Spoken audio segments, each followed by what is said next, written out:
In the harsh winter of 1876, the Montana Territory holds its breath as an unlikely tale of redemption unfolds. Thomas Blackwood, a weathered rancher haunted by past failures, discovers Sarah Mitchell and her young son Jimmy huddled in his wheat field one bitter morning. Their arrival stirs something long dormant in his heart, a chance to make things right.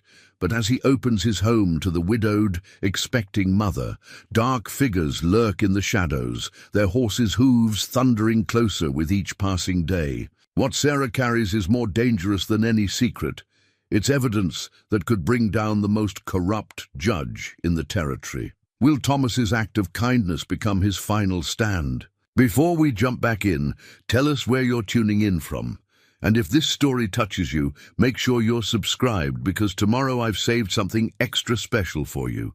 Thomas Blackwood's weathered hands trace the fading ink in his ranch ledger, each entry telling the same story of mounting debts and dwindling hopes. The morning sun cast long shadows through his study window, highlighting the dust motes dancing. In the crisp Montana air, 5 years of solitude had etched deep lines around his eyes, matching the creases in the leather-bound book before him. Outside, the winter wind howled across the empty plains, rattling the farmhouse windows with an insistence that matched his creditors. The sound reminded him of Catherine's laugh, how she'd always said the wind was just the prairie trying to tell its stories. He closed the ledger, unable to face another column of red ink. Rising from his desk, Thomas pulled on his heavy wool coat, the same one Catherine had mended countless times before the fever took her. The brass buttons gleamed dully in the early light, each one a memory of her careful stitching. He'd maintained the coat meticulously since then, as if keeping it intact might somehow preserve the echo of her touch. The barn greeted him with familiar smells: hay, horse, and honest work.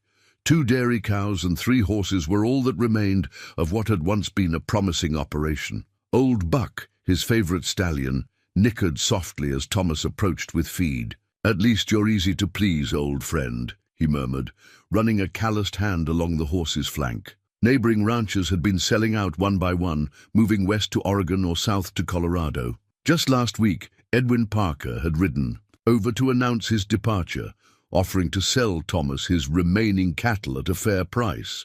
But fair prices meant nothing when the bank account sat empty and pride wouldn't feed livestock through a Montana winter. The morning chores filled his hands, if not his heart, mucking stalls, checking fences, hauling water. Each task was a ritual, a rhythm that helped keep the silence at bay.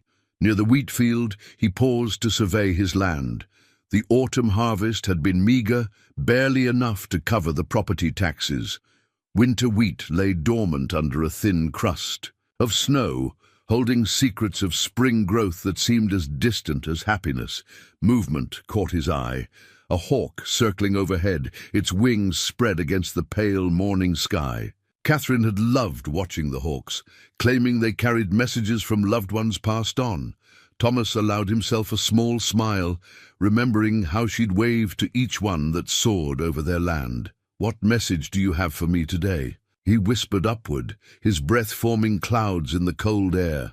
The answer came not from above, but from the direction of his wheat field, a sound so unexpected it stopped his heart for a beat, a child's cough, carrying clear and sharp across the frozen ground.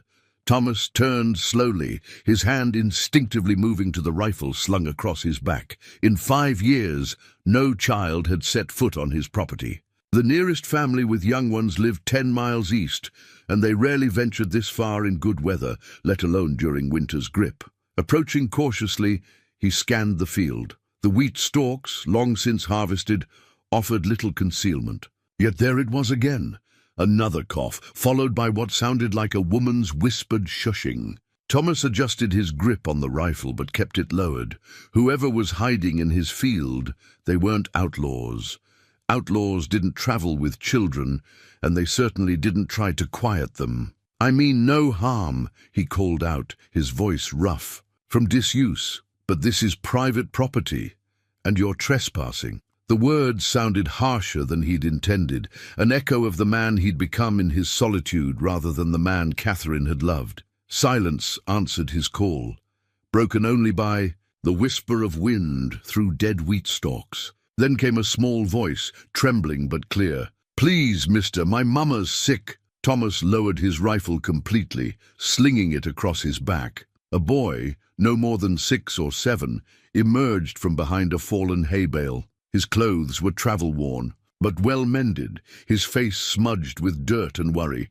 What caught Thomas's attention was the determined set of the child's jaw, a look he recognized from his own reflection, the stubborn will to protect what matters. "Where's your mama, son?" Thomas kept his voice gentle, the way he used to speak to spooked colts. The boy pointed behind the hay bale, then darted back to what Thomas now realized was a makeshift shelter. Following carefully, he found a woman huddled there, wrapped in a threadbare blanket. Her face was pale with exhaustion, but her eyes met his with a fierce dignity. Most striking was the obvious swell of her belly beneath the blanket. She was with child and far along. "Ma'am," Thomas touched the brim of his hat, a gesture of respect his mother had drilled into him long ago. "This isn't a safe place for you and your boy." "No place is safe for us right now," she whispered, one hand protectively covering her stomach, while the other pulled the boy closer. Thomas noticed she wore a gold ring on a leather cord around her neck, rather than on her finger, and the way it caught the light revealed a recent break in the band. The boy spoke up again. "I'm Jimmy, and this is my mama, Sarah Mitchell." He stood straighter, as if the formal introduction might somehow help their situation. "We've been walking since yesterday morning." Thomas felt something shift inside him, like ice breaking up on a spring river. The woman, Sarah, tried to rise, but stumbled. Without thinking, he stepped forward to steady her, feeling the tremors running through her body. She was burning with fever. "You need shelter and medicine," he said, more to himself than to them. The nearest doctor was in town, a good 3 hours' ride in this weather. "My house isn't much, but it's warm. Can you walk, Mrs. Mitchell?" "Just Sarah, please," she managed, then swayed again. "And yes, I can walk. Jimmy, bring our bag."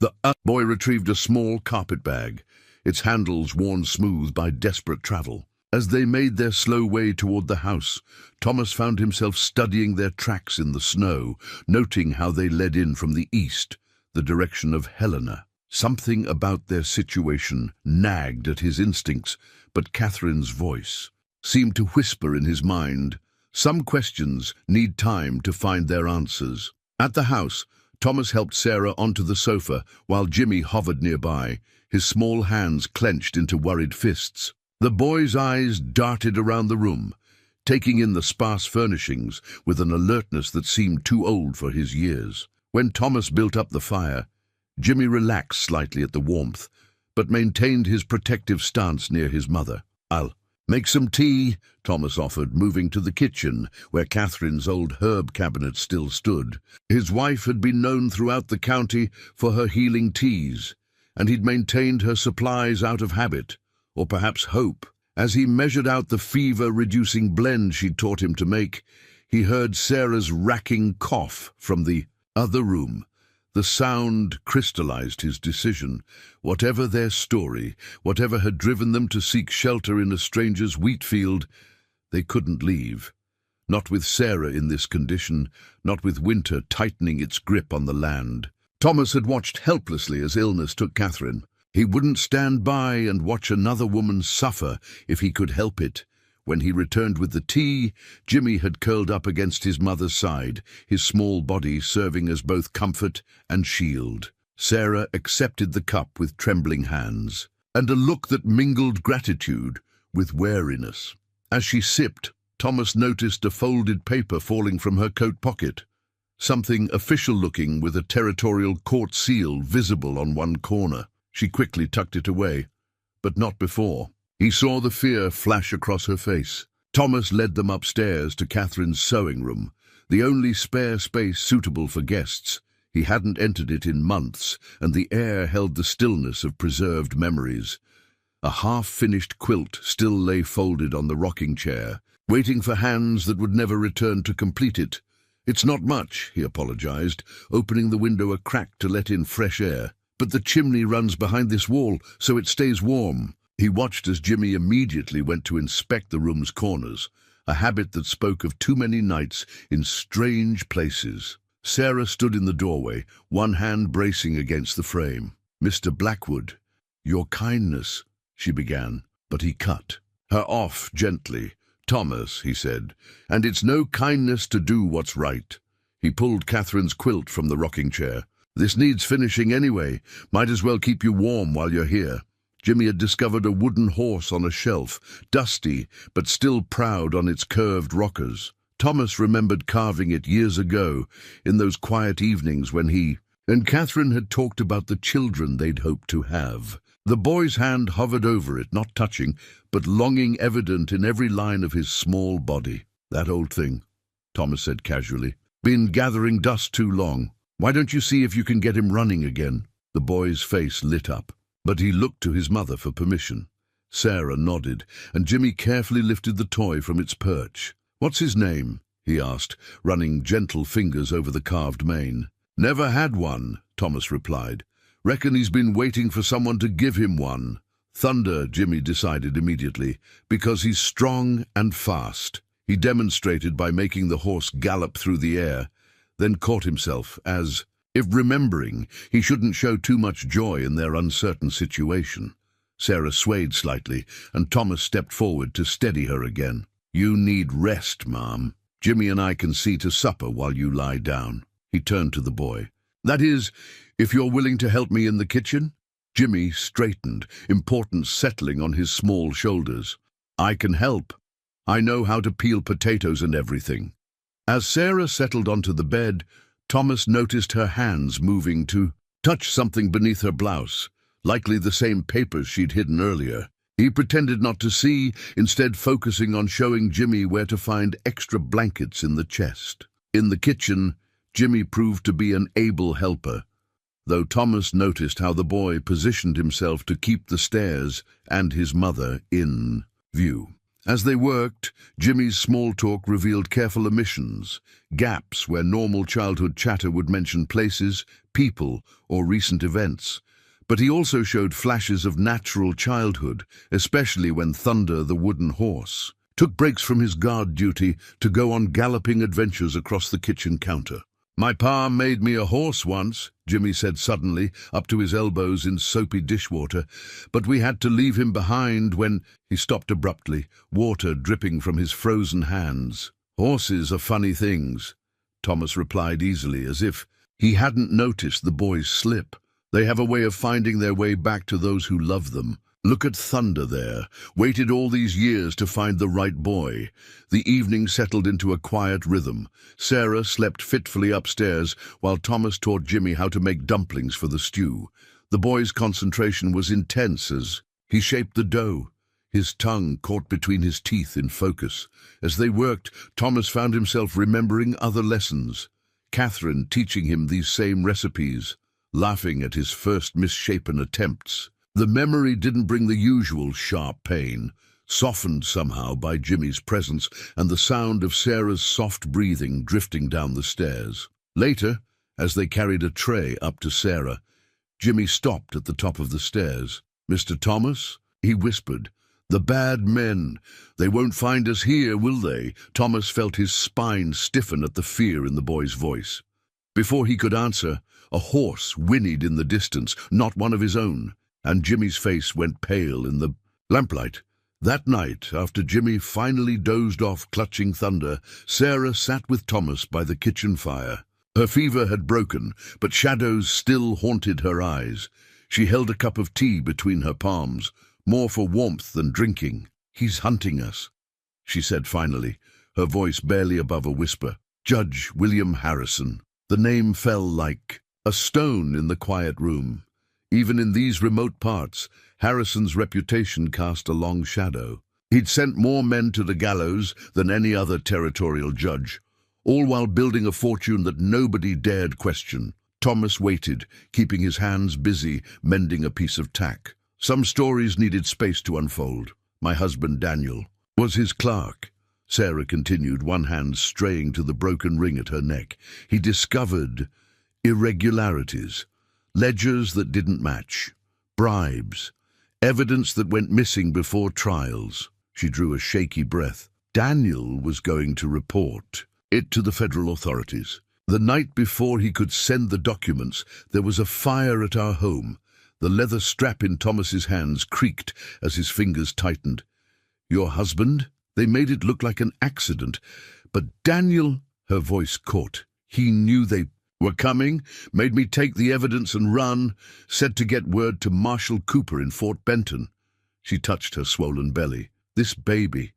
Daniel never knew. Thomas set aside his work, the implications settling heavy in his gut. Judge Harrison's influence stretched across the territory like a spider's web. His brother-in-law was the bank president in Helena, his cousin ran the largest mining operation in the region, and his former deputies served as sheriffs in 3 counties. The documents? Thomas asked quietly. Sarah's hand went to her dress pocket, where he'd seen her hide the papers. Proof of everything, records of bribes, falsified judgments, names of innocent men sent to hang. She met his eyes. I've memorized every word in case they find the papers. Outside, the wind picked up, rattling the windows. Thomas rose to add another log to the fire, using the moment to gather his thoughts. He'd spent 5 years avoiding the world's complications, focusing solely on survival. Now the world had brought its troubles to his door, wrapped in the form of a pregnant widow and her son. Marshal Cooper, he said slowly, good man, served with him in the war. He hadn't spoken of his military days since settling here with Catherine, but the memories rose clear and sharp. He'd see justice done, regardless of Harrison's influence. Fort Benton, still 4 days' ride, Sarah said, her hand protectively covering her belly. And the baby is due sooner than that, Thomas finished. He'd seen enough farm births to recognize the signs. She wouldn't make it to Fort Benton, not in her condition, not in this weather. A small sound from the doorway made them both turn. Jimmy stood there in his nightshirt, thunder clutched tight against his chest. I had the dream again, he said, his voice small, about the fire. Sarah opened her arms and Jimmy rushed to her, burying his face against her shoulder. Thomas watched them cling to each other, seeing in their embrace everything that Harrison's corruption threatened. Jimmy's shoulders shook with silent sobs, while Sarah murmured soft reassurances, the kind that mothers have whispered to frightened children since time began. The scene stirred something in Thomas that had lain dormant since Catherine's death, a fierce protectiveness, a need to stand against the darkness gathering around this small family. He thought of his empty house, his dwindling hopes, the lonely years stretching ahead. Then he looked at Jimmy's tousled head pressed against his mother's shoulder, at Sarah's quiet strength as she comforted her son despite her own fear. You'll stay, he said, the words coming before he'd fully formed the thought. Until the baby comes, until we figure out a way to get those documents to Cooper safely. He saw Sarah start to protest and held up a hand. Harrison's men will be watching. The roads to Fort Benton. Here, you're just a widow seeking shelter with a distant relative. News travels slow in winter. We can buy time. Jimmy lifted his head, hope breaking through his tears. We can stay with Mr. Thomas. The look Sarah gave Thomas was complex. Gratitude, fear, and something else, something that made his heart beat faster despite his best intentions. We can't ask this of you, she said. If Harrison's men track us here, then they'll find more than they bargained for. Thomas replied grimly, thinking of the skills he'd hoped to forget, the wartime lessons that had never quite left him. I know how to protect what's mine. The word mine hung in the air between them, its meaning shifting like shadows in the firelight. The warning came 3 days later, delivered by Ed Wilson from the general store in town. Thomas found the crumpled note nailed to his fence post, Ed's wagon tracks still fresh in the morning snow. The paper was expensive, the kind used in official documents. But the message was crude, Harboring fugitives is a hanging offense. Thomas burned the note in the kitchen stove before Sarah or Jimmy could see it, but its message smoldered in his mind. He'd ridden into town the day before, seeking news while purchasing supplies. The saloon had fallen silent when he entered, unusual for mid-morning. Men who normally greeted him warmly suddenly found their drinks fascinating. Now he understood why. Harrison's reach was long, his influence seeping into every corner of the territory. The judge's men had been asking questions, showing Sarah's description. Money was being offered for information. Thomas watched through the window as Jimmy helped. Sarah feed the chickens. The boy had taken to farm life like he was born to it, his natural enthusiasm breaking through more often as he felt safer. This morning, he was teaching his mother the names he'd given each hen. His face animated as he explained their personalities. The domesticity of the scene made Thomas's chest ache. In just 3 days, they'd brought life back to the empty rooms of his house. Jimmy's laughter echoed where silence had ruled. Sarah's quiet strength filled spaces he'd thought would stay hollow forever. Even the old wooden horse had found purpose again, its rockers worn smooth by constant use. He checked his rifle, cleaning it with practiced hands. The weapon had gathered dust since the war, but muscle memory remained, like riding a horse or reading tracks. Some skills never truly fade. The feel of the gunstock brought back memories he'd tried to forget, of other times he'd stood against corruption, of battles fought not for glory, but for what was right. The sound of hoofbeats brought him to the door. 4 riders approached from the east, taking their time, making no effort to conceal their presence. Thomas recognized Marcus Webb among them, one of Harrison's former deputies turned hired gun. The man's reputation for brutality was well known throughout the territory. "Sarah," Thomas called quietly through the open door, "take Jimmy upstairs. Stay away from the windows." She caught the tone in his voice and quickly ushered Jimmy inside. The boy clutched thunder to his chest, his earlier joy replaced by the watchful fear Thomas had hoped was fading. "It's just a social call," Thomas assured them, trying to keep his voice light. "No need to worry," but Sarah's face said she knew. Better. She pressed something into his hand, the packet of documents that had cost her husband's life. "If anything happens," she started. Thomas closed her fingers back around the papers. "Nothing's happening. Not today, not ever." The conviction in his voice surprised even him. "This is your home now, both of you. I mean to keep it that way." Their eyes met, and in that moment, something shifted between them. Later, Thomas would recognize it as the instant when protecting them stopped being a choice and became as natural as breathing. The riders were closer now. Thomas could make out Webb's scarred face, the matched pistols he wore low on his hips.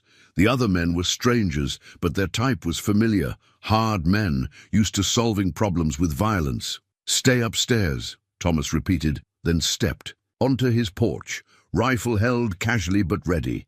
He'd positioned himself so that the morning sun would be in the rider's eyes, a small advantage, but one he'd learned to use in the war. Webb reined in his horse at the fence line, close enough to talk but outside easy rifle range. Smart man.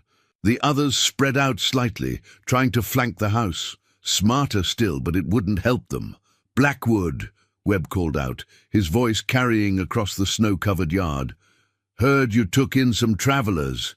Mighty charitable of you." "My business who I shelter," Thomas replied evenly. "Last I checked, this was still my property." Webb smiled, an expression that never reached his eyes. "Judge Harrison takes a personal interest in certain travelers, especially young widows carrying more than just a baby." He paused, letting the threat sink in. "Being a law-abiding man, thought you'd want to know there's a reward, enough to save this failing ranch of yours." The insult stung, but Thomas let it slide. "Appreciate the warning. Now I'll give you one.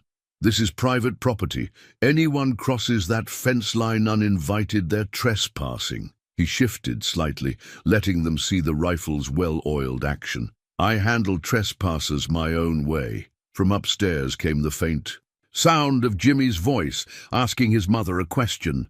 Webb's head turned slightly at the noise, and his smile widened. "Family man now, are you, Blackwood? Be a shame if anything happened to them. Accidents happen, especially in winter."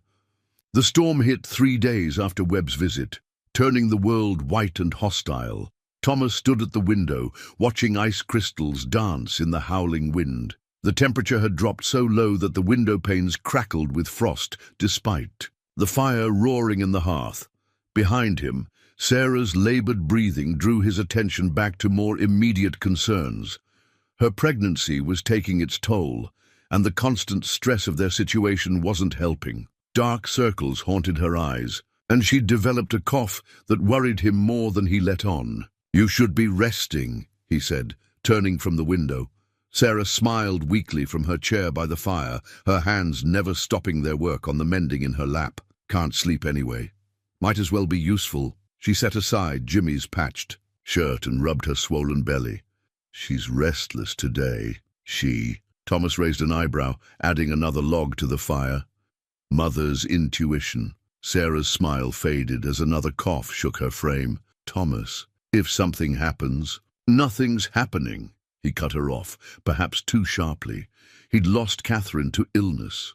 The thought of history repeating itself was more than he could bear. Doc Miller will be here as soon as the weather breaks. But they both knew the weather might not break soon enough. The baby was due any day, and Sarah's cough was getting worse. Thomas had seen enough winter births on neighboring farms to know the dangers. Jimmy's boots thumped on the stairs, interrupting their worried silence. The boy had appointed himself guardian of the barn, insisting on helping with morning and evening chores despite the bitter cold. He burst into the room, snow melting in his hair, cheeks red from the wind. "The horses are all tucked in," he reported proudly, "and I gave them extra hay like you showed me, Mr. Thomas." He pulled Thunder from his coat pocket, where the wooden horse now permanently resided. Thunder helped. Sarah reached out to brush snow from her son's collar. "My brave boy, what would we do without you?" The simple question carried more weight than Jimmy knew. They'd all fallen into roles that felt increasingly natural. Jimmy the eager helper, Sarah the heart of the household, Thomas the protector. It was becoming harder to remember they weren't truly family, that their time together had an expiration date. "Soup's almost ready," Thomas said, moving to the stove where Catherine's old iron pot bubbled. "Jimmy, want to help me with the cornbread?" The boy's face lit up. He'd become Thomas's shadow in the kitchen, soaking up every lesson like parched earth taking rain. But before he could answer, Sarah doubled over with a sudden gasp of pain. Thomas was at her side in 2 strides, helping her sit straighter. "Jimmy, fetch your mama some water." The boy darted to comply, his earlier excitement replaced by worried efficiency. "Just the baby stretching," Sarah tried to reassure them, but her face had gone pale. "Been happening more often today." Thomas felt her forehead, too warm. The cough had settled in her chest, and now, with early labor possibly starting, he made a decision. "First thing tomorrow, I'm riding for Doc Miller, storm or no storm. The pass will be drifted over," Sarah protested. "And Harrison's men are probably holed up somewhere warm, same as everyone else." He helped her to her feet. "You need to rest, proper rest, not just sitting with mending." Jimmy returned with the water, hovering anxiously as his mother drank. Thomas saw the fear creeping back into the boy's eyes and felt a fierce surge of protectiveness. They'd come too far, survived too much, to let illness take Sarah now. That night, after Jimmy had fallen asleep in front of the fire, Sarah pulled out her husband's pocket watch, the only keepsake she'd managed to save from the fire. "Daniel used to wind it every night," she said softly. "Said time was the one thing no man could corrupt, no matter how powerful they thought they were." Thomas watched her fingers trace the worn silver case. "Tell me about him?" And so she did, her voice growing stronger as she spoke of Daniel's quiet courage, his dedication to justice, his love for Jimmy. Thomas listened, recognizing in her words the same qualities that had drawn him to Catherine, that bone-deep integrity that made some people stand against wrong, no matter the cost. "He would have liked you," Sarah said finally. closing the watch with a soft click. "Would have trusted you, like we do." The simple statement hung in the air between them, heavy with meaning. Trust was a rare commodity in their world, as precious as gold and twice as dangerous. Before Thomas could respond, Sarah's body tensed. With another pain, more intense than before. This time, there was no hiding it. The baby was coming, ready or not, and the storm showed no signs of breaking. The attack came just before dawn, when the storm was at its worst. Thomas might have missed the warning signs if he hadn't been up checking on Sarah. The crunch of snow under careful feet, too deliberate to be wind-blown debris. A shadow passing. Across the frost-covered window, too shaped to be drifting snow. He touched Sarah's shoulder gently, rousing her from her fitful sleep. "Company," he whispered. Her eyes flew open, instantly alert despite her exhaustion. They'd discussed this possibility, planned for it, but the reality still sent ice through his veins that had nothing to do with the winter cold. "Jimmy," she breathed, starting to rise. "I'll get him. Stay quiet." Thomas moved silently to the boy's room, blessing the old house's familiar creaks and groans. Jimmy was already awake, thunder clutched to his chest, eyes wide in the darkness. "Bad men?" he whispered as Thomas helped him up. "Just some visitors picking a poor night to call." Thomas kept his voice calm, steering Jimmy toward the hidden space they'd prepared behind the kitchen pantry. "Remember what we practiced?" Jimmy nodded solemnly. "Stay quiet as a mouse. Don't come out until you or Mama calls the special word." His small fingers gripped Thunder tighter. "What about Mama?" "I'll take care of her. You take care of Thunder." Thomas helped him into the concealed space, his heart twisting at how practiced the boy was at hiding. No child should have such skills. Back upstairs, he found Sarah had managed to dress despite her condition. She stood by the window, one hand pressed against her belly, the other holding Daniel's pocket watch. "I counted 4, she murmured. "They're trying to surround the house." Thomas nodded, checking his rifle. "Webb's not with them. These are just scouts testing our defenses." He touched her arm. "You remember where to go?" "Root cellar. There's food, water, and blankets stored there." She met his eyes in the dim light. "Thomas, you can't face them alone. Just let me show them the documents, maybe." "No." His voice was firm but gentle. "Those papers are all that's left of Daniel's sacrifice. All that can bring Harrison to justice." He helped her toward the stairs, both of them freezing at the sound of splintering wood from the back porch. "They're not here to negotiate." They made it halfway down when the first shot shattered the kitchen window. Sarah stumbled and Thomas caught her, feeling the tremors running through her body. Another contraction. Bad timing, but then nothing. About this night was going right. "Go," he urged her toward the cellar door. "I'll lead them away from the house." She caught his arm. "Don't you dare die for us. Not planning on dying for anyone." He managed a grim smile. "Got too much living left to do." The next shot took out the lamp by the stairs, plunging them into darkness.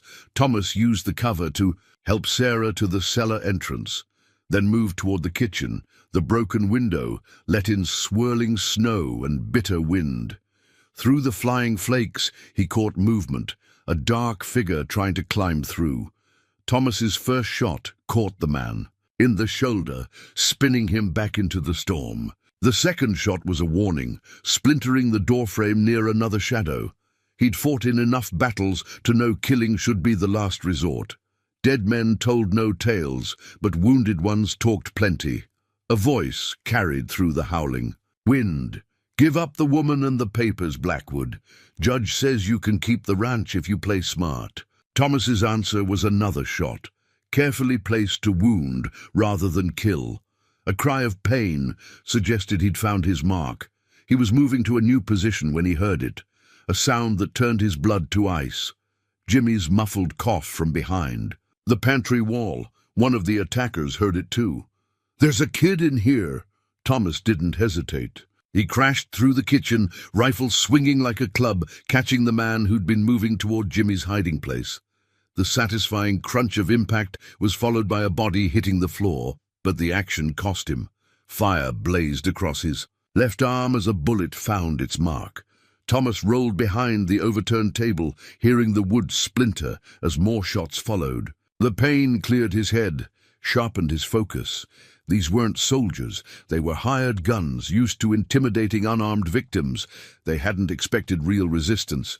He used that, drawing them in, letting them think they had him pinned down. The storm worked in his favor, the wind masking his movements as he circled behind them. Two more went down before they realized their mistake, leaving only one. Thomas recognized him, a young tough who'd been bragging in the saloon last week about working for the judge. "Last chance," Thomas called out. "Walk away. Tell Webb you found an empty house." The answer was predictable. Another wild shot that showed the man's panic.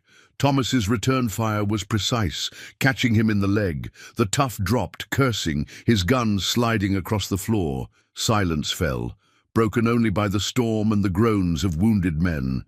Thomas secured their weapons, then began the grim work of tending wounds and binding prisoners. These men might be enemies, but he wouldn't let them freeze to death.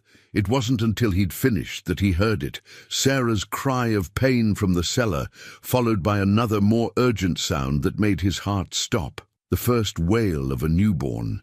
"Child!" Thomas found Sarah in the cellar, her face gleaming with sweat in the dim light of the storm lantern. She'd managed to arrange the stored blankets into a makeshift bed, and there, wrapped in Catherine's old quilt, lay a tiny, red-faced miracle, already rooting for her first meal. "Told you it was a girl," Sarah whispered, her voice weak but triumphant. Despite the pain and fear she'd endured, her eyes shone with fierce joy as she cradled her daughter. Thomas's medical knowledge was limited to battlefield first aid, but even he could see Sarah had lost too much blood. Her skin was pale as fresh snow, her breathing shallow, yet she'd somehow maintained enough presence of mind to tie off the umbilical cord with a piece of her own dress. "You're full of surprises, Mrs. Mitchell," he said, kneeling beside her. His wounded arm throbbed, but he pushed the pain aside. "Let's get you both somewhere warmer," the men upstairs. Her protective instincts hadn't dulled with childbirth. Secured in the barn, storm's too bad to take them to town. He managed a smile. "They're not going anywhere, especially with old Buck standing guard. That horse always did hate strangers." Sarah's attempt at a laugh turned into a cough that worried him deeply. "Jimmy, still safe in his hiding place. Think it's time we called him out. Let him meet his sister." Thomas touched the baby's tiny hand, marveling at the perfect fingers. "She needs a name." "Hope," Sarah said immediately, "because that's what she brings." She shifted, trying to sit up, and Thomas saw the documents she'd kept clutched in her free hand even through labor, the papers that had cost Daniel his life, that might yet bring Harrison to justice. "You're something else, you know that." Thomas shook his head in wonder. "Most folks would have dropped those papers first sign of trouble. Most folks haven't seen what happens when good people stay quiet." Her voice carried the weight of hard-earned wisdom. "Daniel used to say that evil wins when we convince ourselves that fighting it costs too much." Thomas helped her to her feet, supporting most of her weight as they made their slow way up the cellar stairs. The kitchen was a mess of broken glass and scattered furniture, but the stove still burned warm, and the walls had kept out the worst of the storm. "Chickadee," he called out, the safe word they'd arranged. "Coast is clear, partner." The pantry. Panel slid aside, and Jimmy emerged, thunder still clutched tight. He took in the scene, his mother's condition, the baby, Thomas's bloodied arm, with the two old eyes of a child who'd seen too much. Then, slowly, his face transformed with wonder as he approached his new sister. "She's so small," he whispered, reaching out one careful finger to touch her cheek. "Like a baby bird." "Want to help me look after her while your ma rests?" Thomas asked, seeing how Sarah swayed with exhaustion. Jimmy nodded solemnly, his chest swelling with importance. They got Sarah and Hope settled in Thomas's bed, closer to the main fireplace. As he built up the fire, Thomas's military instincts catalyzed into a clear plan. The storm would keep Harrison's men from reporting back, buying them precious time. Once the weather cleared, he'd need to get word to Marshal Cooper somehow before. Webb realized his first team had failed. Jimmy appeared at his elbow with clean bandages, Catherine's old nursing supplies, carefully hoarded. "I can help with your arm," he offered. "I used to help Mama when Papa got hurt." The simple statement carried volumes of unspoken history. Thomas sat still, letting the boy tend his wound with surprising skill. "You're good at this, partner." "Papa said." Jimmy concentrated on tying off the bandage. "Papa said sometimes being brave means helping others be brave too." He looked up at Thomas. "Like you helped us be brave tonight." Thomas felt something shift in his chest, a warmth that had nothing to do with the fire. "Your papa was a wise man." He squeezed Jimmy's shoulder. "And he'd be mighty proud of you tonight." A soft sound from the bed drew their attention. Sarah had fallen into exhausted sleep, little hope secure against her chest, but her hand still gripped the documents, even in sleep. And Thomas recognized in her determination an echo of his own military training, the understanding that some things were worth any price to protect. He checked his rifle, settled Jimmy with his mother and sister, and took up position by the window. The storm still raged, but he could feel a change coming in the air. Dawn wasn't far off, and with it would come decisions that would shape all their futures. For now, though, he had his orders: protect this family that fate had entrusted to his care. Everything else could wait. The storm held them in its grip for 3 days, a blessing in disguise. Snow drifted past the windows while, inside, a different kind of peace settled over the house. Thomas kept the prisoners fed and secure in the barn, checking them morning and night. They were sullen but cooperative, knowing the storm had left them no choice but to accept his hospitality, however unwillingly given. In quiet moments between watches, Thomas found himself drawn to the family album he hadn't opened since Catherine's death. One evening, as Sarah nursed Hope by the fire and Jimmy played with thunder on the rug, Thomas brought it out. "She had your smile," Sarah said softly, looking at a photograph of Catherine in her garden. "The kind that reaches the eyes." Thomas touched the faded image, took these flowers from her mother's house in Ohio, carried them 2,000 miles in a wooden box, nursing them along the way, said a home wasn't complete without something growing. He turned the page to their wedding day. "Never did understand what she saw in a rough soldier like me." "She saw what we see," Sarah replied, adjusting Hope against her shoulder. "A man who builds things, protects things." Her voice dropped lower. "Loves things, even when it scares him to." Their eyes met, over Hope's downy head, and Thomas felt that familiar warmth in his chest, the one that both comforted and terrified him. Before he could respond, Jimmy scooted closer, peering at the album. "Who's that?" He pointed to a photograph of Thomas in uniform, standing beside a younger man with familiar features. "My brother James. Your namesake, in a way." Thomas hadn't spoken of James in years, but somehow the words came easier now. "Lost him at Gettysburg. He was like you, brave, curious about everything, would have loved teaching you about horses." Jimmy absorbed this with solemn attention. "Did he have a horse like Thunder?" "Had a real one, named him Stormy." Thomas smiled at the memory. "Used to say that horse could smell trouble coming before any man could see it, like you did." The night?" Jimmy's question carried an edge of lingering fear. Thomas ruffled the boy's hair.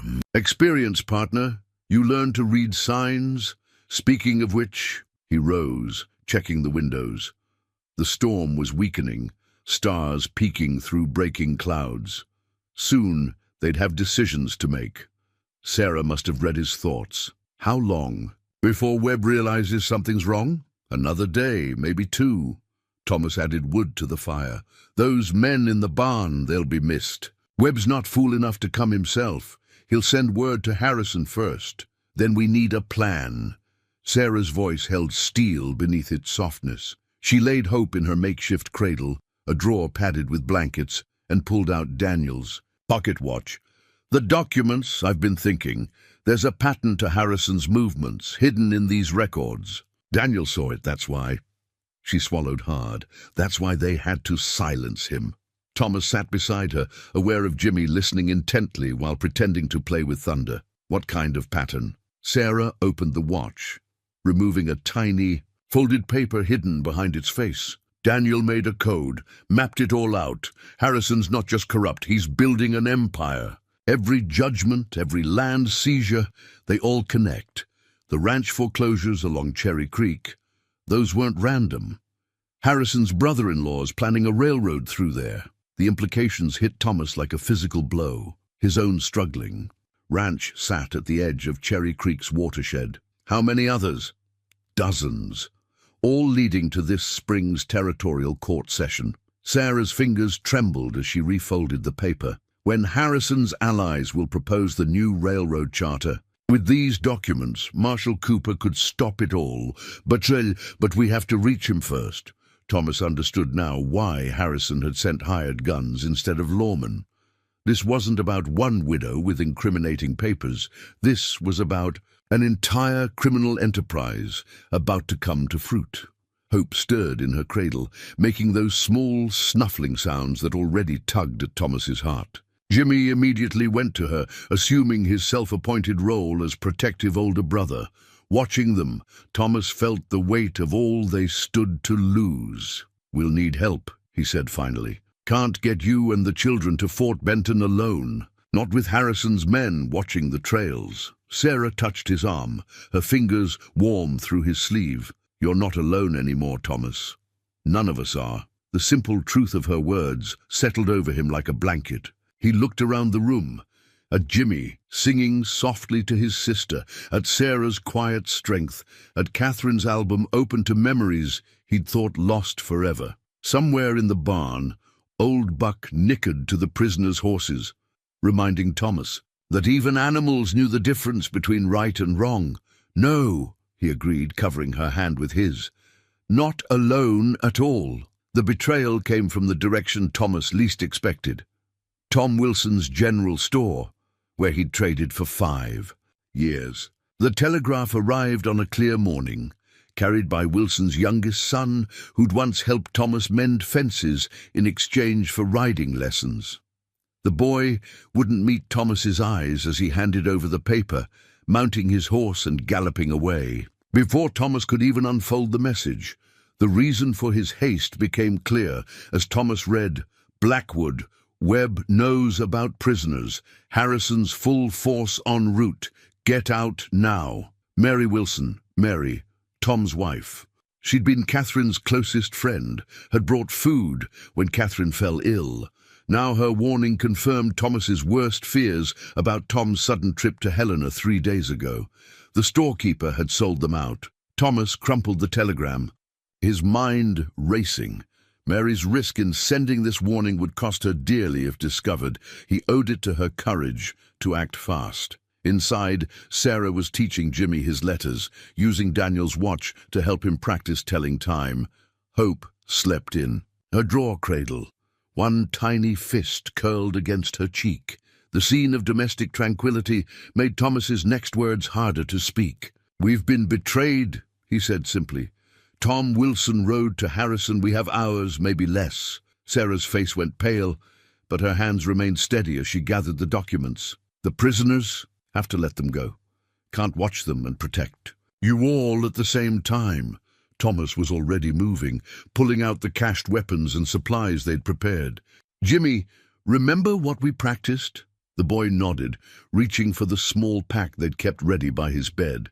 His movements were quick but controlled. No panic, no wasted energy. Thomas felt a surge of pride mixed with sadness that a child so young needed such skills. "The pass to Fort Benton will be watched," Sarah said, wrapping Hope securely against her chest in a sling made from Catherine's shawl. "And with the baby." "Not going to Fort Benton." Thomas checked his rifle, then helped Jimmy with his coat. "Taking you somewhere they won't expect. Catherine's people in Ohio." "Ohio?" Sarah's eyes widened. "Thomas, that's your whole savings. The ranch means nothing without—" He caught himself, but Sarah heard the unspoken words. Their eyes met, understanding passing between them. A sound from outside made them freeze. Hoofbeats, but not from the direction of town. Thomas moved to the window, rifle ready. Through the morning mist, he saw a rider approaching at a gallop, Ed Parker, his nearest neighbor. "Thomas!" Ed's voice carried clear and urgent. "Webb's men just rode through my south pasture, dozen or more armed heavy. Mary Wilson sent word, we know." Thomas was already leading Sarah and the children toward the barn. "The prisoners. Cut them loose soon as I saw the riders. Figured you'd want them gone." Ed dismounted, his face grim. "Tom Wilson's with them, showing the way. Never thought he'd turn. Fear makes cowards of decent men." Sarah's quiet words carried no judgment, only sadness. "Harrison's been squeezing. The store's credit, hasn't he?" Ed nodded. "Tom's boy's sick, needs surgery they can't afford. Harrison offered to pay in exchange for—" He couldn't finish. Thomas felt the familiar cold settle in his gut, the battle calm he'd known in war. "Ed, I can't ask you to—" "Not asking." Ed checked his own rifle. "Catherine helped birth both my boys. Mary Wilson's risking everything to warn you. Reckon it's time we all chose sides." Hope whimpered softly, and Sarah soothed her with practiced ease. Jimmy stood close to his mother, thunder protruding from his coat pocket. The wooden horse had become his talisman, carrying luck and courage in its carved frame. "Got a root cellar at my place," Ed continued. "Deep with supplies. Martha's there now getting it ready. They won't think to look." A shot cracked across the morning air. Ed's horse reared, screaming, as splinters flew from the fence post beside it. Thomas shoved Sarah and the children toward the barn's back door, trusting their practiced escape plan. "Go with them," he told Ed. "Get them to your cellar. I'll lead Webb's men away. Buy you time." "Thomas." "No." Sarah's voice held fear, and something more. Something that made his heart clench. "We stay together." Another shot. Closer. Ed's horse bolted, taking with it their fastest route to his farm. Thomas made his decision. "Jimmy," he knelt before the boy, "remember how I taught you to be brave?" Jimmy nodded, his small face set with determination. "Your job now is to help your mama. Protect Hope. Can you do that?" "Yes, sir." Jimmy's voice trembled but held firm. "But you're coming too, right? You promised we weren't alone anymore." Thomas felt Sarah's eyes on him, saw in them the same fear and longing he felt in his own heart. A future they'd glimpsed but might never grasp. "Some promises," he said softly, "are worth dying to keep." The first rays of dawn painted the snow pink as Thomas led Webb's men on a chase toward the creek. Behind him, he could hear their horses struggling in the deep drifts, buying precious time for Sarah and the children to reach Ed's cellar. His own mount, a steady bay he'd trained himself, picked its way surely through hidden paths between the rocks. A bullet whined past his ear, followed by Webb's voice. "Give it up, Blackwood. You're just delaying the inevitable." Thomas's answer was to wheel his horse behind a stone outcrop, firing 2 careful shots that sent Webb's men diving for cover. He'd learned in the war that men who feared for their lives shot wild. Keep them scared, keep them cautious, and a single rifle could hold off a dozen, but his mind wasn't on the pursuit. It was back at Ed's farm, where Sarah's labor had started just as they reached the root cellar. He could still see her face, tight with pain but determined, as she gripped his hand one last time before he left. "Come back to us," she'd whispered. "We need you." Now, reloading his rifle with practiced ease, Thomas heard another shot, this one from the direction of Ed's farm. His heart clenched, but he forced himself to stay focused. Ed was a good man with a steady aim. He'd protect them. In the root cellar, Sarah bit down on a folded cloth as another contraction seized her. Martha Parker's capable hand supported her, while Ed kept watch at the concealed entrance. Hope slept nearby in a makeshift bed of potato. Sacks, watched over by Jimmy, who hadn't left his sister's side. "You're doing fine," Martha soothed, wiping Sarah's brow. "Baby's coming quick, knows there's no time to waste." Sarah nodded, unable to speak as the pain peaked again. Through it all, she kept one hand on the documents hidden in her dress. Daniel's sacrifice, Thomas's courage, their children's future, all bound up in those papers. "Mama," Jimmy's voice was barely a whisper, "Thunder says it's going to be all right." Sarah managed a smile for her son, marveling at his strength. The wooden horse had become more than a toy. It was a symbol of the home they'd found, the family they'd built. Every time Jimmy clutched it, she saw Thomas's gentle hands, showing him how to hold the reins of a real horse, teaching him that strength and kindness could live in the same heart. "Your brother or sister's coming," Martha said, helping Sarah shift position. "Got a name picked out?" Before Sarah could answer, Ed's warning cut through the cellar. "Rider's coming! Everyone quiet!"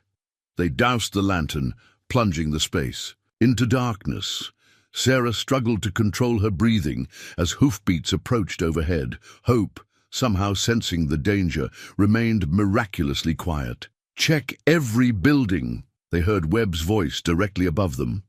"Tear the place apart, if you have to." Sarah's body chose that moment to begin the final stage of labor. Martha pressed the cloth harder against her mouth, muffling her cries as the baby crowned. Jimmy crept closer, taking his mother's hand in the darkness. "Squeeze when it hurts, Mama," he whispered. "Like Mr. Thomas showed me with Thunder, gentle, but strong." Above them, boots stomped across the yard. Something crashed in the barn, followed by angry shouts. Sarah focused on Jimmy's small hand in hers, on Martha's steady presence, on the memory of Thomas's promise. Some promises are worth dying to keep. With one final silent push, Sarah felt the baby slip into Martha's waiting hands. For a heart-stopping moment there was no sound. Then a soft, indignant cry broke the darkness. "A boy," Martha breathed, quickly wrapping the infant in a prepared blanket. Strong and perfect, Sarah pulled her son to her chest, feeling his heart beat against hers. In that moment, through the pain and fear, she felt a fierce joy. Daniel's son, born into a world of danger but surrounded by love and courage. "Daniel," she whispered. "Daniel Thomas Mitchell." The name felt right, honoring the past while embracing the future they fought for. Jimmy touched his new brothers cheek with wondering fingers as hope stirred nearby, completing their circle. A shot rang out closer to the house, followed by the sound of breaking glass. Ed tensed at his post, rifle ready. They're working their way back this direction. Sarah held her children close, feeling young Daniel root for his first meal. The documents pressed against her side, their weight a reminder of why they fought. But in that moment, watching Jimmy protect his siblings with the same quiet strength Thomas had shown him, she knew the papers weren't the only truth worth defending. They'd built something here, in this harsh territory, where good men like Thomas and Ed stood against corruption, where women like Martha risked everything to help a stranger bring new life into the world. Something that Harrison, for all his power and money, could never understand. Hope fussed softly, and Jimmy immediately went to comfort her, Thunder still clutched in his free hand. Sarah watched her children, one born in fire, one in storm, one in siege, and made her own promise. They would survive this. They would find their way home. Above them, Webb's voice carried clearly, burn it all."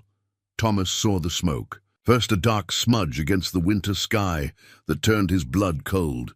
He'd led Webb's men on a long chase, but clearly some had doubled back to Ed's farm. Wheeling his horse around, he abandoned caution for speed, every heartbeat carrying a prayer that he wasn't too late. The scene that greeted him made his warrior's heart stop. Ed's barn was ablaze, the fire spreading rapidly in the dry winter air. Webb stood in the yard, issuing orders as his men searched methodically, setting fire to outbuildings. But it was the new figure at Webb's side that made Thomas's hands tighten on his reins. Judge Harrison himself, mounted on a black stallion that probably cost more than most men's yearly wages. "Your reputation fails you, Webb," Harrison's cultured. A voice carried clearly. "One aging rancher has made fools of your entire team." With respect, Judge, Blackwood's no ordinary rancher. Webb's tone held a mix of frustration and grudging admiration. "Man fought at Antietam, Gettysburg. Commander said he was the best scout in the regiment." Harrison dismissed this with a wave. Ancient history. He's harboring fugitives and stolen property. That makes him a criminal, nothing more. He pulled a document from his coat. I've signed the order myself. When you find them, hang them all. Even the boy, the children.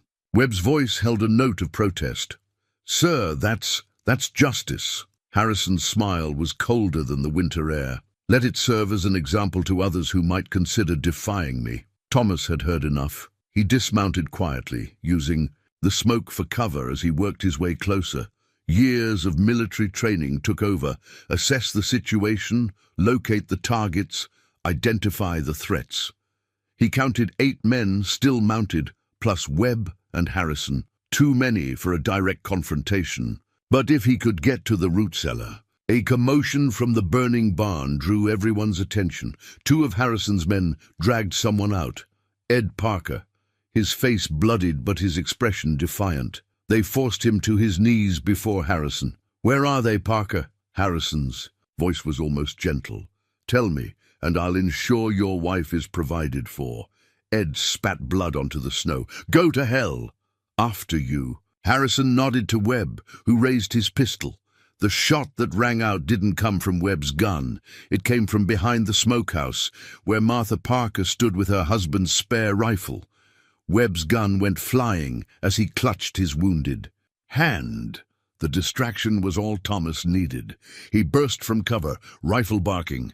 2 of Harrison's men fell before they could react. Ed, despite his injuries, tackled the nearest rider. Chaos erupted as horses reared and men dove for cover. The cellar!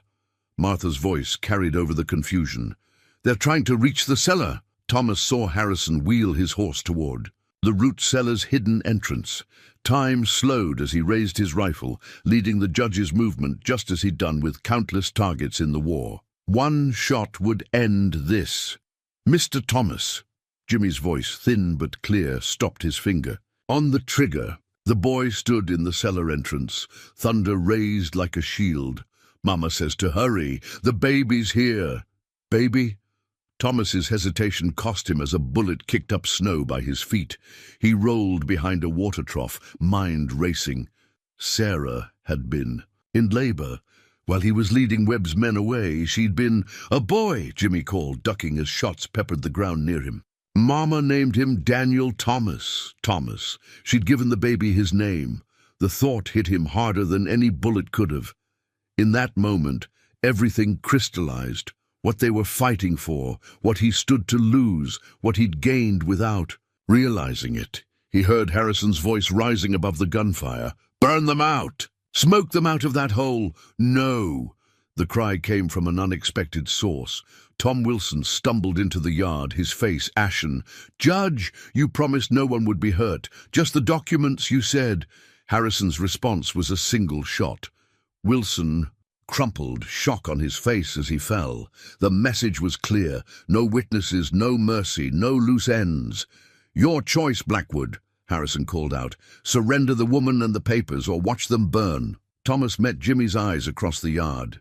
The boy stood his ground, protecting his family, with nothing but a wooden horse and the courage Thomas had helped him find. In that look passed generations of understanding, about standing up, about protecting what matters, about the price of doing what's right. Somewhere in the cellar, a baby's cry rose above the chaos. Daniel Thomas Mitchell, born into battle like his namesake had lived. Thomas felt something shift inside him, a clarity he hadn't known since the war. He'd been wrong before. This wasn't about dying for promises. This was about living for them. The loaded rifle felt alive in Thomas's hands as he assessed his options. The burning barn had created a wall of heat and smoke to his left. Martha Parker maintained steady fire from behind the smokehouse, keeping 3 of Harrison's men pinned down. Ed, though wounded, had managed to reach his wife's position, adding his shots to hers. But Harrison's men were spreading out, trying to circle the root cellar. Through gaps in the smoke, Thomas caught glimpses of Jimmy, still standing guard at the entrance, thunder raised like a talisman. The boy's courage twisted something in Thomas's chest. Pride and fear tangled together like barbed wire. A baby's cry cut through the gunfire, followed by Hope's frightened wail. Sarah's voice floated up, soothing both children. The sound steeled Thomas's resolve. He had to get them out, but the cellar had become a trap. Only one path remained clear, toward the creek, where the ice might still be thick enough to bear weight. "Jimmy!" he pitched his voice to Carrie. "Remember the creek trail we practiced?" The boy's eyes lit with understanding. They'd spent hours walking that route, Thomas teaching him every twist and hidden path, just in case, they'd said then. Now that preparation might save their lives. "Yes, sir." "The one with the 3 big rocks?" "That's right. Tell your mama." A shot kicked splinters from the beam beside Jimmy's head. Thomas's return fire was instant, dropping the shooter from his horse. But more men were coming, drawn by the sound of battle. Harrison had summoned his full force, determined to bury his secrets along with anyone who knew them. "Webb!" Harrison's voice cracked with authority. "Stop wasting time. Smoke them out." Thomas saw Webb hesitate, his eyes on Jimmy. The hired gun was a killer, but even he had limits. Harrison had no such constraints. The judge drew his own pistol, aiming at Webb's back. "Mr. Thomas!" Jimmy's warning cry came just as Thomas's rifle spoke. Harrison's shot went wild as Thomas's bullet creased his arm. The judge dropped his gun, uncursing, but the damage was done. Webb saw the betrayal in that moment, saw what awaited anyone who showed mercy in Harrison's service. "Judge shows his true colors," Thomas called out. "How many others has he shot in the back, Webb? How many decent men died protecting his secrets?" Webb's face hardened as he looked at Wilson's body in the snow. "Don't need a sermon, Blackwood. Need to end this. Could end it right now." Thomas kept his voice steady. "Marshal Cooper's already got copies of those documents. Harrison's just cleaning up loose ends, including you." It was a lie, but one built on enough truth to plant doubt. Webb had survived this long by reading men, by knowing when the odds shifted. Thomas saw the calculation in his eyes. A small sound made Thomas glance toward the cellar. Sarah stood in the entrance behind Jimmy, Hope strapped to her chest, and newborn Daniel cradled close. Her face was pale but determined as she edged toward the creek path. She'd recognized his strategy: create doubt, divide Harrison's forces, buy time for escape. But Harrison saw her too. "The woman! Don't let her reach the trees!" Everything happened at once. Webb's men hesitated, looking between their leader and Harrison. Martha used the confusion to loose another shot, forcing Harrison to duck. Ed Parker, though bleeding heavily, started working his way toward the creek path, drawing fire. And Jimmy, brave, foolish Jimmy, stepped into the open, thunder held high. "You're the bad men," his young voice rang out. "You hurt people and steal things and tell lies. But Mr. Thomas taught me that bad men only win if good men get scared." Thomas saw Harrison's face twist with rage, saw his hand drop to his boot, where he surely kept a hidden derringer, saw the judge's arm rising, aiming at Jimmy's small figure. Time slowed. Thomas had a choice: take the shot at Harrison and expose himself to Webb's men, or reach Jimmy in time. No choice at all, really. He burst from cover, rifle forgotten as he lunged for the boy. Jimmy's eyes widened as Thomas's shoulder slammed into him, spinning them both away from Harrison's shot. They hit the snow hard, thunder flying from Jimmy's grip to land near Sarah's feet. "Now, Webb!" Harrison's voice held triumph. "End this!" Thomas pulled Jimmy closer, shielding him with his body. He looked up at Sarah, trying to convey a career of military strategy in one desperate glance. "Get to the creek. Don't wait for me. Save the children." But Sarah Mitchell, widow of a man who died fighting corruption, mother of 3 children born into battle, didn't run. Instead, she pulled Daniel's watch from her pocket and held it high. "This is what you fear," her voice carried, across the yard. "Not just documents, truth. The truth about 43 men hanged for crimes they didn't commit. About land stolen from widows and orphans, about a judge who murders witnesses in broad daylight." She turned in a slow circle, forcing every man to see her face, to recognize their own choices in this moment. My husband died protecting this truth. How many of you will die hiding Harrison's lies? Sarah's words hung in the frozen air like smoke. In the silence that followed, baby Daniel's quiet whimper seemed to underscore the weight of the moment. Thomas kept Jimmy pressed close, feeling the boy's heart racing against his chest as he watched the impact of Sarah's challenge ripple through Harrison's men. Webb was the first to move, turning his horse slowly to face the judge. 43. Men! His voice carried the weight of someone seeing clearly for the first time. That true, Harrison. The judge's laugh was brittle as winter ice. You're listening to a fugitive's lies? A woman who's already proved she'll say anything to save herself? The ledger proves it, Sarah continued, her voice stronger now. Every case, every bribe, every acre of stolen land, all recorded in your own hand. Your pride in your corruption will be your downfall. Harrison's face twisted. Webb! Kill them all! That's an order, but Webb didn't move. His eyes were on Tom Wilson's body, on the blood staining the snow. You shot him in the back, he said quietly. Man came to you for help with his sick boy, and you shot him in the back. Thomas saw his chance. Your choice, Webb. Die protecting Harrison's secrets or live standing for truth. What would your brother want? The mention of Webb's brother, hanged 3 years ago for a crime Thomas suspected had been one of Harrison's frame-ups, hit home. Webb's gun hand trembled. Harrison saw his control slipping. With a snarl, he yanked another pistol from his saddle holster. Cowards! I'll do it myself! Several things happened at once. Webb's horse reared as he turned toward Harrison. Martha Parker's rifle cracked from the smokehouse. And Jimmy, displaying the same courage that had made Thomas love him like a son, broke free from Thomas's grip and ran to retrieve Thunder from where the wooden horse had fallen. No! Thomas lunged after him as Harrison's gun swung toward the boy. The shot that rang out came from an unexpected direction. Sarah, who had quietly retrieved Wilson's dropped revolver, fired with the steady hand of a woman protecting her child. Harrison's second pistol went flying as he clutched his wounded hand, blood spattering the snow. But the judge's wild shot had still gone off. Thomas felt fire tear through his shoulder as he reached Jimmy, spinning them both behind an overturned wagon. The pain was familiar. He'd taken worse in the war, but the stakes had never been higher. The papers! Harrison's voice was desperate now. Burn the witch and her brats, but get those papers.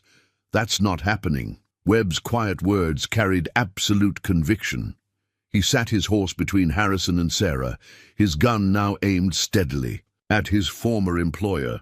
It's over, Judge. Time to answer for what you've done. The remaining gunman looked uncertain, caught between years of obedience to Harrison and the growing realization that they stood on the wrong side of justice. Thomas saw the moment beginning to tip, saw hope in the way some men were already lowering their weapons. Then Harrison played his final card. From inside his coat he pulled a letter, its official seal visible even at a distance. I hold here a federal appointment to the Territorial Supreme Court. Cross me, and I'll have the power to destroy everything you love. Your farms, your families, your futures, all gone with a stroke of my pen. Thomas felt Jimmy tense beside him. The boy had seen too much of Harrison's influence, knew the threat wasn't empty. But before fear could take root, Sarah's voice rang. Out again. You're wrong. She stood straight despite the weight of 2 children against her chest, Daniel's watch still gripped in one hand, Wilson's revolver steady in the other. You have no power here except what fear gives you, and we're not afraid anymore. She turned to Harrison's men. Choose now. Choose for your children, your grandchildren. Choose the territory you want them to inherit. One ruled by fear and corruption, or one where truth and justice matter. Pretty words, Harrison sneered, but words don't. Put down your guns. Webb's command cut through the air. All of you, now. One by one, rifles and pistols lowered. Men who had ridden with Harrison for years looked at Tom Wilson's body, at Jimmy's small figure clutching his wooden horse, at Sarah standing fierce and protective over her children. They saw themselves reflected in her words, not as the powerful, Men Harrison had made them feel like, but as fathers, brothers, neighbors who had lost their way, Harrison saw it too. His face contorted as he reached for something in his boot, the derringer he'd tried to use earlier.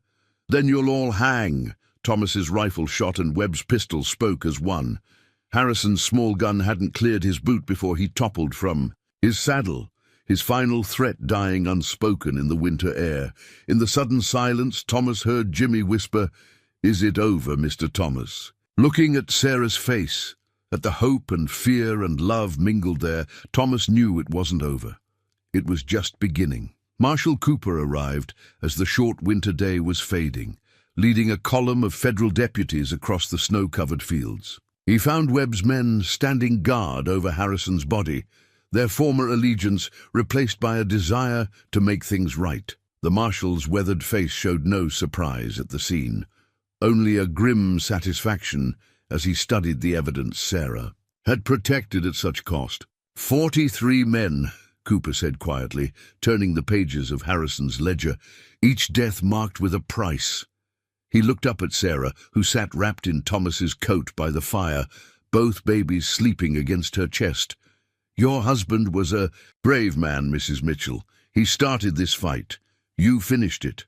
"We finished it," Sarah corrected, her eyes finding Thomas where he stood by the window, left arm bound in a sling.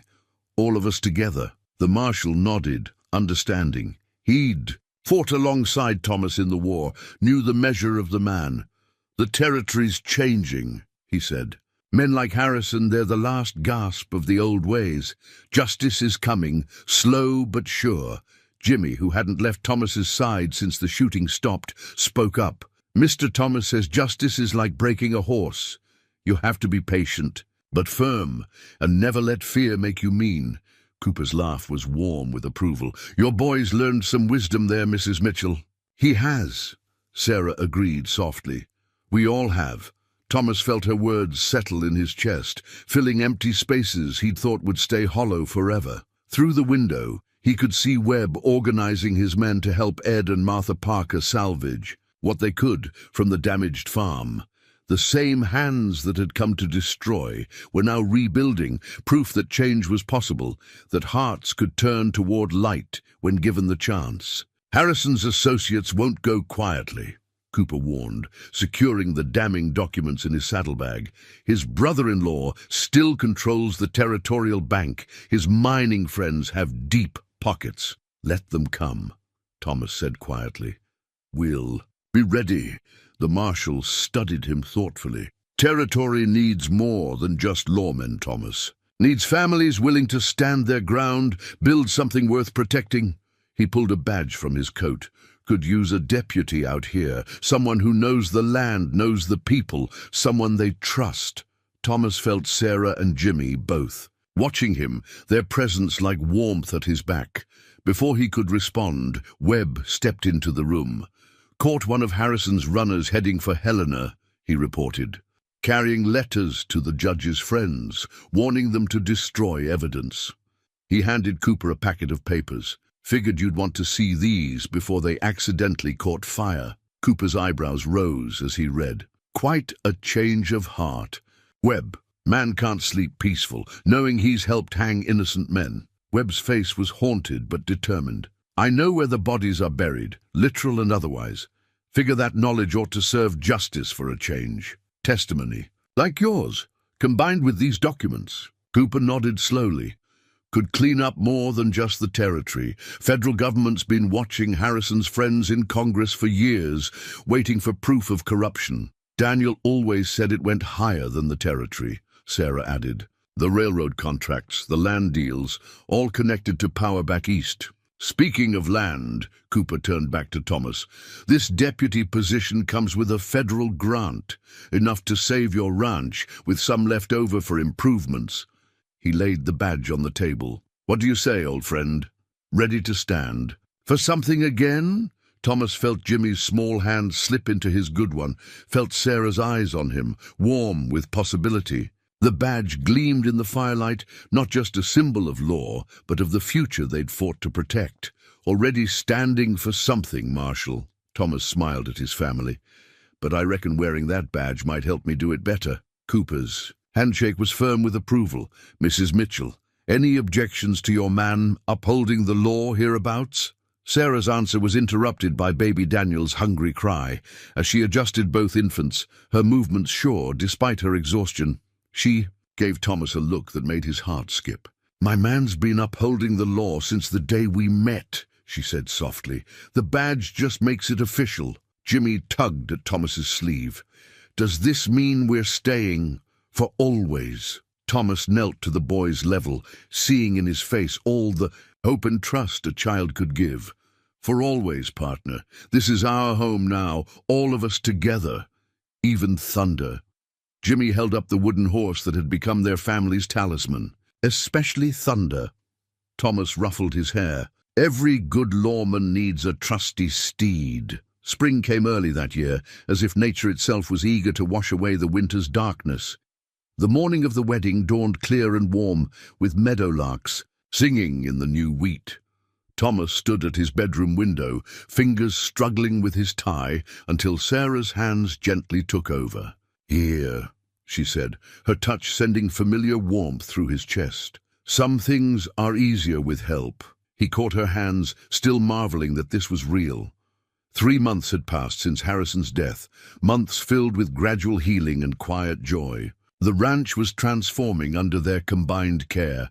New livestock in the barn, fresh paint on the house, garden beds Sarah had planted with Catherine's rescued flowers. Having second thoughts? Sarah's eyes held a hint of teasing as she straightened. His collar, only about letting Martha and Mary handle all the arrangements. Thomas smiled, hearing the bustle of activity below. The 2 women had taken charge of the wedding preparations with cheerful determination, turning the simple ceremony they'd planned into a celebration for the entire community. They need this, Sarah said softly. We all do, a chance to celebrate. Something good growing from all that pain. She was right, of course. The territory was healing, justice rolling through like a spring storm. Webb's testimony had brought down not just Harrison's corrupt network, but officials all the way back to Washington. Land was being returned, wrongful convictions overturned, families made whole again. A whimper from the cradle drew their attention. Little Daniel, growing stronger every day, was awake and demanding attention. Sarah lifted him with practiced ease, and Thomas felt his heart swell at the sight of them. Together. Pa, Pa! Jimmy's excited voice carried up the stairs. Marshal Cooper's here, and he brought a surprise. Thomas and Sarah exchanged glances. Since taking the deputy's badge, he'd grown used to Cooper's surprise visits, usually bearing news of another corrupt official brought to justice. But today was different. Today was about family. Downstairs, they found the marshal in the kitchen, looking uncomfortable in his dress uniform. But it was the woman beside him who caught their attention. Elderly, but straight-backed, her face lined with years of quiet strength. Daniel's mother, Sarah breathed, clutching Thomas's arm. But how? Marshal Cooper found me, Mrs. Mitchell said, stepping forward. Told me everything, about Daniel's courage, about what you did to finish his work. Her eyes filled as she took in her grandchildren. About this fine family he'd want me to know. Jimmy approached his grandmother cautiously, thunder clutched in one hand. I remember you, he said. You made the best sugar cookies. Mrs. Mitchell's laugh was watery, but warm. Still do, child. Brought some with me if you'd like to help me unpack them. While Jimmy led his grandmother to the kitchen, Hope crawling after them, Cooper drew Thomas and Sarah aside. Wedding gift, he explained gruffly. Figured family should be together on a day like this. Thomas gripped his old commander's shoulder, words failing him. Sarah managed better, though her voice shook. Thank you, Marshal, for everything. Thank me by being happy, Cooper replied. God knows we've seen enough sorrow in this territory. Time for something better to take root. The ceremony itself was simple but profound. Ed Parker, now fully recovered, stood as Thomas's best man. Martha held baby Daniel, while Mary Wilson, finally free to grieve her husband openly, helped Sarah with her dress. The whole community gathered in the farmyard, surrounded by the new life of spring. Jimmy took his role as ring-bearer seriously, thunder tucked safely in his pocket as he carried the simple gold bands.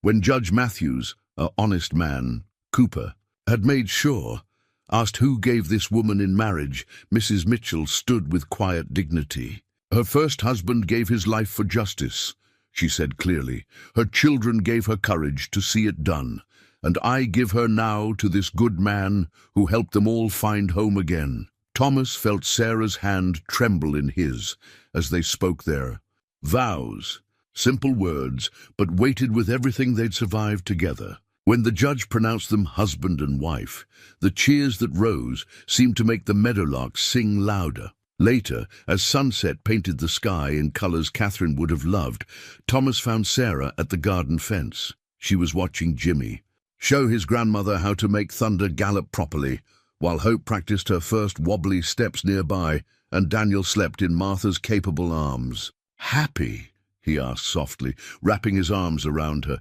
Sarah leaned back against him, her new ring catching the fading light. Happy doesn't seem a big enough word. Grateful, maybe. Blessed. She turned to face him. When I first stumbled into your wheat field, I was just looking for shelter, found a whole life instead. Found each other, Thomas corrected, drawing her closer. Found our way home.